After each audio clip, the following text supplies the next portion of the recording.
It's easy for me to put on a show and be cocky and be flooded with a cocky feeling and then feel like pretty cool and all that. Or I can make all kinds of phony things, you see what I mean, blinded by it. Or I can show you some really fancy movement.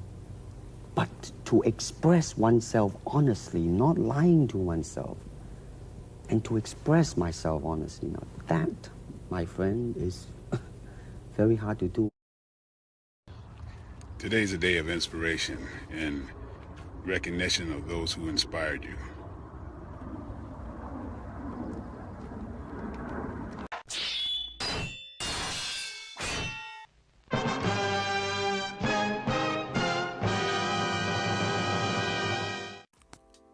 Does size matter? Now get your mind out the gutter. I'm not talking about that. I'm talking about as far as combat sports, or just combat in general. Does size really matter? And I'm going to use Michael Jai White and Bruce Lee as an example as I'm freestyling this video. For years, people say, oh yeah, size don't matter. Size don't matter. But as time evolved and man evolved, a lot of people start to see that size does matter. And with the rise of mixed martial arts and, people paying more attention to boxing and, they have weight classes for a reason. It's just not an open weight. When you look at fighters, there's weight classes for a reason. A great little man, a guy, let's say about 126 pounds, featherweight or something.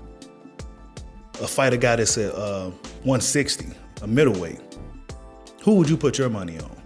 Let's just say, for example, the little guy, the 126 pounder, was moving up a couple of weight classes, let's say up to lightweight, which is 135 in boxing. To fight a pure, real lightweight, a guy who has to cut down to get to lightweight, and a guy that's moving up, who pretty much likely don't have to cut any weight, he will likely struggle in that fight. It hardly ever ends well. Floyd Mayweather is a guy who maybe was an exception. He's one of the guys that I can think at the top of my head that was an exception to the rule.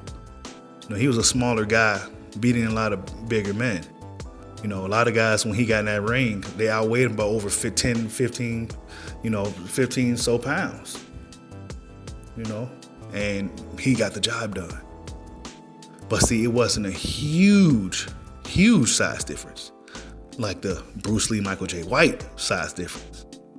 Bruce Lee was standing like at 5'6", 5'7". Michael Jai White is like at 6 foot, 6'1", 200 plus pounds. Bruce Lee is probably maxed out. Bruce Lee at his optimal peak, physical condition, probably was a good 130, 135 pounds, probably when he was at his best and at his fastest and strongest. And there was times when, Bruce Lee liked to experiment a lot. So there was a time where he bulked up in weight just to test his body at 165, 170, something like that. And he just didn't like the results. He said it slowed him down. So he, ended up cutting back down. But size matters, people. At a certain point, size does matter. Bruce Lee would be no match for Me?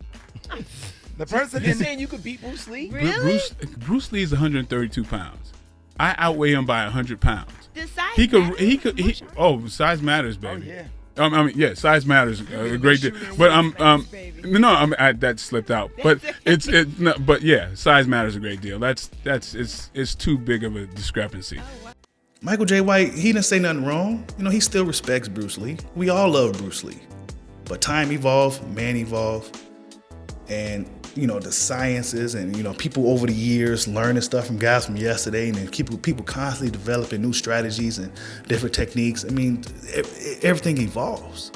In martial arts, your hands, your feet, your elbows, your knees, even your head were used as weapons and were trained as such. You understand?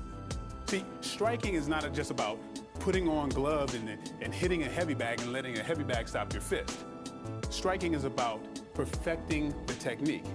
Maximum result, minimal effort. Okay, just like the precision of a golf swing. You transfer all the power into one specific point. See? Stop that shit. There are various kinds of strike. It depends on where you hit then what weapon you will be using? To the eyes, you would use fingers. Don't worry. I will be. To the eyes, or straight at the face, from the waist, everything on. Hold it just a minute. Let's move this gentleman around this way so you're doing it more into the camera. Okay, swell. And then there is band arm strike, using the waist again into a back fist. And then, of course, Kung Fu is very sneaky. You know, the Chinese, they always hit low. From high, go back to the groin. All right? Go ahead. There is the finger jab. There is the punch. There is the back fist, and then low. Of course, then they use leg, straight at the groin, or come up. Or, if I can back up a little bit, they start back from here, and then come back. And when you got a guy that's 6'1", 200-some pounds, with the speed, athleticism, and experience like a guy Michael Jai White has, it'd be hard to bet on a guy that's the size of Bruce Lee to beat a guy like that. You know what I'm saying? So I don't think that, people, this is still a popular topic for whatever reason. I posted it earlier today on Facebook, and it's just going nuts. Okay? It's going nuts. People still, everybody got something to say about that. And the way I feel about it is, like I said, I love Bruce Lee. I love Michael Jai White. I love all my martial arts actors, but Bruce Lee, being as great as he was, he would have had a very, very hard time if he was to ever get into a fight with Michael Jai White. Tell me what you guys think. Like, subscribe, holla at your boy. Peace out.